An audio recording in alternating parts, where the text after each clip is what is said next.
नमस्कार बच्चों, 11वीं क्लास। मैं आपको आज पत्र लेखन संबंधी कुछ ज़रूरी बातें बताने जा रही हूँ। देखिए बच्चों, पत्र तो किस लिए लिखे जाते हैं। हम अपनी सूचनाओं का आदान प्रदान करने के लिए पत्र लिखते हैं। जैसे औपचारिक पत्र सरकारी पत्र होते हैं, कार्यालयीय पत्र होते हैं, इसमें विद्यालय से संबंधित सरकारी और गैर सरकारी कार्यालय संबंधी कई सारे पत्र होते हैं, वो कार्यालय संबंधी ही पत्र होते हैं।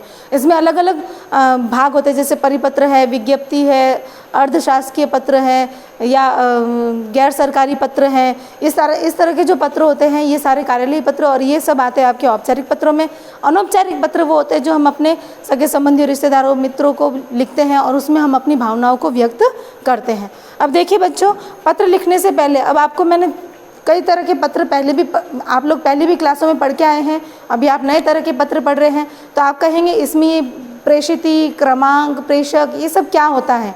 तो मैं आपको ये बताऊंगी। सबसे पहले तो बच्चों देखिए, जो सरकारी पत्र जो लिखे जाते हैं, कार्यालयीय पत्र, उसमें सबसे ऊपर लिखा होता है क्रमांक। सबसे पहले तो जिस विभाग को पत्र लिखा जाता है, जैसे मान लीजिए माध्यमिक शिक्षा बोर्ड अजमेर, राजस्थान अजमेर को पत्र लिखा गया है, तो उसमें ये ऊपर वो एड्रेस लिखा हुआ होगा कि जैसे माध्यमिक शिक्षा बोर्ड राजस्थान अजमेर, ठीक है ना। तो उस विभाग का नाम लिखा हुआ होता है।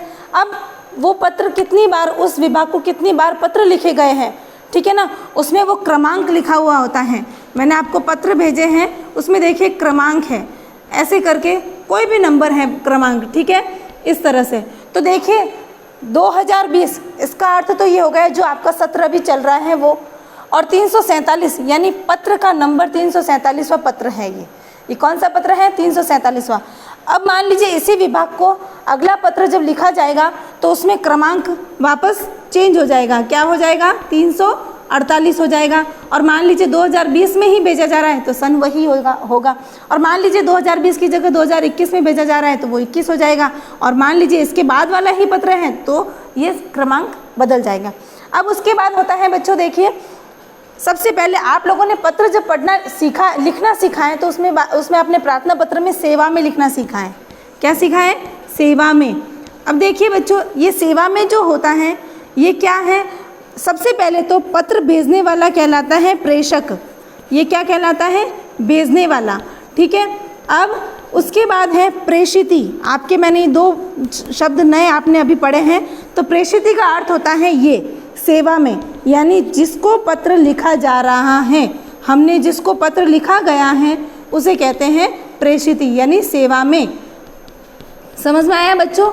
देखिए इसके बाद ये हो जाता है तो हम पत्र में ये लिखते थे सेवा में, फिर नीचे लिखते थे श्रीमान, श्रीमती, ठीक है। तो उसकी जगह ये अब जो कार्यालय पत्र होते हैं उसमें श्रीमान, श्रीमती का इस्तेमाल नहीं किया जाता, इन शब्दों का प्रयोग नहीं किया जाता। डायरेक्ट हम लिखेंगे माध्यमिक शिक्षा बोर्ड अजमेर राजस्थान, ठीक है ना। तो डायरेक्ट हम ये लिखेंगे। अब देखिए सेवा में ना लिखकर हमने प्रेषिती लिखा है।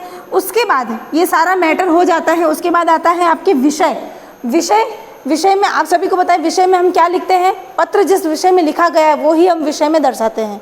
उसके बाद आता है संबोधन। अब आप कहेंगे संबोधन क्या है? मैम ने आज नया शब्द बता दिया वापस, वैसे तो आपने पढ़ा है, संबोधन कारक है, ठीक है। तो जो हम लिखते हैं महोदय, महोदया, मान्यवर, आदरणीय, पूज्य, पूजनीय, तो ये होता है महोदया या महोदय। संबोधन में हम ये लिखते हैं, ठीक है ना। अब उसके बाद जिस पत्र में महोदय का प्रयोग किया गया है उस पत्र का जब हम वापस लिखते हैं महोदय के बाद तो कॉमा लगाते हैं, और कॉमा लगाने के बाद हम क्या करते हैं? यहाँ से शुरू करते हैं। उपरोक्त विषय अंतर्गत निवेदन है, ठीक है, सविनय निवेदन है, ठीक है ना, नम्र निवेदन है, तो हम यहाँ से करते हैं। वो यहाँ से नहीं करके हमें कहाँ से शुरू करना है? द के नीचे से लाइन शुरू करनी है। महोदय शब्द में जो द है, द के नीचे से हमें लाइन को शुरू करना है। इसके बाद हमारा पूरा मैटर खत्म हो जाता है। फिर हम प्रार्थना पत्र ही बता रही हूँ साधारण सा, ताकि आपको सारी चीज़ें समझ में आ जाएगी। फिर हम क्या लिखते हैं? धन्यवाद व्यक्त करते हैं उनका, ठीक है ना। इसके बाद हम क्या करते हैं? भवदीय यहाँ लिखते हैं। पत्र यहाँ खत्म हो गया, भवदीय यहाँ लिखते हैं। तो आजकल क्या है, पासबुकों में, किताबों में हम जहाँ भी पढ़ते हैं वो भवदीय यहाँ ना लिखकर यहाँ लिखा हुआ होता है, इधर लिखा हुआ होता है भवदीय।